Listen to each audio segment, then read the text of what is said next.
थोड्याच वेळात इंडिया आघाडीची महत्त्वाची बैठक होणार आहे। या बैठकीला मल्लिकार्जुन खरगे, शरद पवार, एम.के. स्टॅलिन उपस्थित राहतील, तर उद्धव ठाकरे, ममता बॅनर्जी बैठकीला उपस्थित राहणार नसल्याची माहिती मिळते। मात्र ठाकरेंच्या सेनेचे अनिल देसाई आणि संजय राऊत हे बैठकीला उपस्थित राहणार आहेत। बैठकीत निकालापूर्वीची इंडिया आघाडीची रणनीती ठरणार आहे। 4 जूनला निकाल लागल्यानंतर पुढे काय याबाबतची चर्चा होण्याची शक्यता वर्तवली जाते।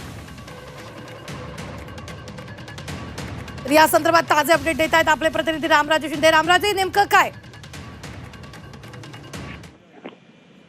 बिलकुल, खरं तर ही संपूर्ण रणनीती आखली जाणार आहे ते म्हणजे की मतदानाच्या दिवशी, मतमोजणीच्या दिवशी, म्हणजे की काउंटिंगच्या दिवशी कशा प्रकारे विरोधी पक्ष जे आहे ते काउंटिंगवर लक्ष ठेवणार आहे।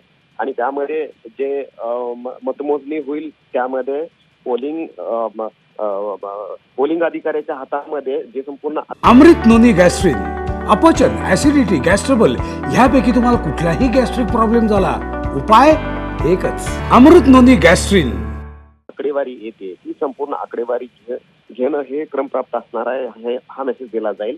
आणि त्याचबरोबर किती मतं पडलेली आहेत, कोणत्या उमेदवाराला किती मतं पडलेली आहेत हे बूथ लेवल वर पण तपासलं जाणार आहे। आणि त्यासाठीच हे महत्वाचं असणार आहे, कारण या संदर्भात सुप्रीम कोर्टामध्ये केस होती, पण सुप्रीम कोर्ट म्हणलंय की अशा प्रकारे लक्ष ठेवणं आम्हाला कठीण असणार आहे। त्यामुळे आता विरोधी पक्षांनी एकत्र येऊन हे संपूर्ण मतमोजणीवरच लक्ष कशा पद्धतीने ठेवावं यासाठी रणनीती जी आहे ती आखली जाणार आहे। निश्चित धन्यवाद रामराजे ताजे अपडेट देण्यासाठी। आम्ही वेळोवेळी तुमच्याकडून या संदर्भातले ताजे अपडेट जे ते घेत राहणार। तुर्तास आपण पाहतोय की उद्धव ठाकरे, ममता बॅनर्जी बैठकीला अनुपस्थित राहणार आहे, मात्र त्यांच्या पक्षाचे नेते जे ते या बैठकीला उपस्थित राहणार आहेत।